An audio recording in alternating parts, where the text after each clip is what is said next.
Welcome to the DG Specialist Academy course library. This is the navigation layer for everything you'll do here. We'll use a fictional logistics company called SwiftShip, so you can practice in a realistic environment without needing permission, access, or perfect data. Now, one important thing to know about this academy is that it's structured as a drip-fed course. That means you won't be dumped into a massive library and told to figure it out. Instead, lessons unlock in a deliberate order, so you build the right foundations first, then layer on the skills that actually make you effective on the job. Here's why that matters for you. It prevents overwhelm because you always know what to focus on next. It helps you retain and apply what you learn because each module builds directly on the last. It creates a steady execution rhythm so you're not binge-watching content. You're producing real artifacts week by week. And it keeps you moving toward a clear outcome, a complete, usable data governance toolkit you can bring into real-work situations. As you go through, keep one idea front and center. Your goal here is job performance and not just knowing about data governance concepts. We want to get you to the point where you know what to do and know how to do it. So every module ends in something you can actually use: a charter, a roadmap, a stakeholder plan, a business case, etc. Think of this course library like recipe. You start out with one item and keep adding the different things until the meal is ready. The course drip feeds what you need, when you need it, so you can perform confidently when you get back into the real world. What we would like is that once you understand the structure, you stop asking, "What should I do next?" and you focus more on knowing what artifact you need for the situation you're in. That's how to move faster as a data governance manager, especially when you're under pressure to deliver. This section gives you the mental model for how to use the library, especially because this program is drip-fed. You're not expected to browse everything and guess what to do. Instead, the library works like a guided path. Each new module unlocks in the right order, and each one comes with the exact templates and capstone actions you need at that stage. Here's the way to use the library like a working data governance manager, not like a student trying to remember content. On the job, you'll rarely have time to rewatch full lessons, so your workflow becomes: open the library, go to your current phase and module, the one that's just unlocked, download the template for that module, fill it in using your real domain or SwiftShip if you're practicing. Use it in a meeting to drive a decision, agreement, or next step. So the library is really a tool. It drip feeds the learning, and it gives you the artifacts to execute immediately. Practical move. Do this now, step by step. 1. Create a new folder called DG Playbook on your computer. 2. Add these 4 subfolders into that folder. Course Library, so you can jump to the current module fast. Templates Pack, so you can download the right artifact immediately.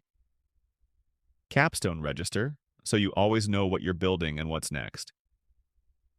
Office Hours, support, so you can get help quickly when you're stuck. This way, when you're under pressure at work, you don't waste time searching.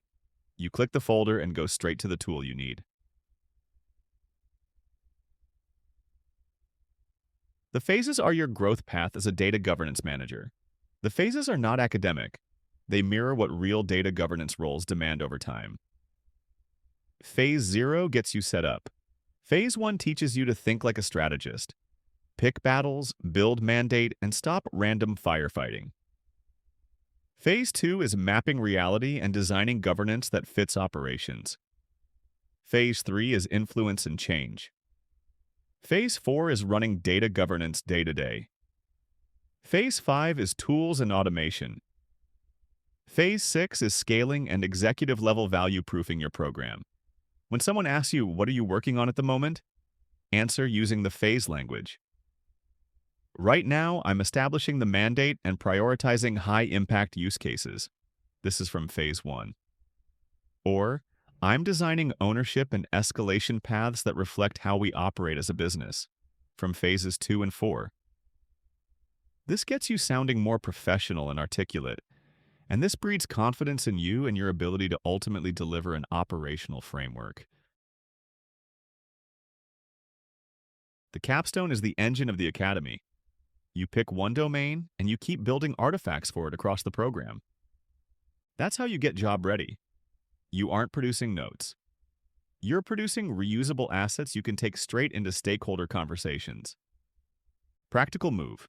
Consider the scenarios you've got at work and pick a domain that has visible operational pain, measurable outcomes, and multiple stakeholders, so you learn influence skills. In SwiftShip, shipment status and POD is perfect because it touches customers, operations, IT, partners, and risk. If you're only practicing, use this as your starting point. This is your sandbox. SwiftShip has an OMS, TMS, WMS, customer portal, partner EDI gateway, and ERP. That combination is where most logistics data-related problems live. Realistic data issues you'll repeatedly see here include inconsistent status codes between systems, missing timestamps, partner mapping drift, unclear KPI definitions, and privacy risk in POD artifacts. On the job trick, don't try to govern all data.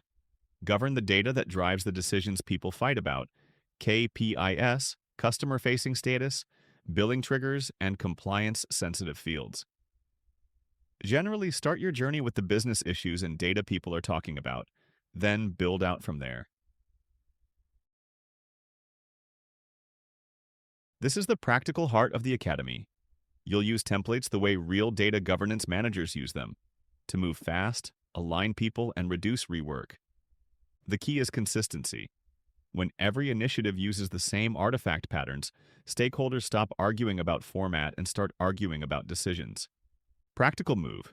Maintain a single folder called DG Status Pack that always contains your current charter, stakeholder map, decision log, maturity baseline, and roadmap snapshot. This becomes your briefcase for any meeting. This is the performance loop. Watch, apply, build, share. The critical point is the order. You don't learn then someday apply. You apply immediately by filling an artifact. This turns knowledge into muscle memory. Practical move. For every module, answer one question. What meeting does this artifact help me with? If you can't name the meeting, the artifact isn't grounded yet and needs more work. At the end of the day, data governance is all about sustainability. Data governance fails when it becomes extra work nobody has time for. You win by using short, consistent sessions, one learning session, one artifact build session, one stakeholder touchpoint, one capstone consolidation session. Here's a pro tip for you. Block 30 to 45 minutes for artifact maintenance weekly. It's the data governance equivalent of keeping your backlog tidy. Prevents chaos later. Block out the last hour of your week to review or block out the first hour of your week to plan. Or both if you're in a very busy program. This will help keep you accountable to yourself and to your stakeholders. These templates aren't paperwork, they're shortcuts to clarity. Each one exists because it solves a common data governance stall point: unclear scope, stakeholder confusion, weak mandate, vague gaps, or no measurable outcomes. Practical move. Keep learner templates clean, but treat instructor samples as pattern libraries. Copy the structure, not the exact content. This academy is designed like real data governance work. You don't solve everything alone. Use support channels like you would in a real operating model for escalation, unblock, and peer validation. On the job trick, when asking for help, post the artifact screenshot, the decision you're trying to land, and the stakeholder who is blocking it. This gets you stakeholder engagement and better answers rather than general "I'm stuck" messages. Be as specific as you possibly can. This also shows you to be a laser-focused person and one who will not waste senior management's time. Data governance work is only real when it's evidenced. Evidence isn't bureaucracy, it's what ends debates. Your capstone completion signals are simple. Evidence links exist, decisions are logged, and outcomes are measurable. If those three are present, you're doing professional data governance, not data governance theater. Practical move. For each gap, capture 2 to 3 proof links only. That's enough to be credible without drowning. These are the traps that keep data governance managers stuck. Scope creep, no evidence, no decision log, and tool-first thinking. In the real world, the fastest way to lose momentum is to let the same argument restart every week. That's why decision logs, definition artifacts, and a tight pilot scope matter so much. On the job trick, if a meeting repeats the same debate, your next deliverable is not another meeting. It's a definition artifact plus decision request. Once you understand the library, you're ready to move. The start line is Phase 0, onboarding and foundations, where you choose the domain and set up your capstone structure. Remember to choose a domain where you can plausibly measure improvement in 2 to 4 weeks, even if the measurement is a proxy like ticket volume, dispute volume, or completeness rate. To wrap up, your job is to behave like an on-the-job data governance manager from day one.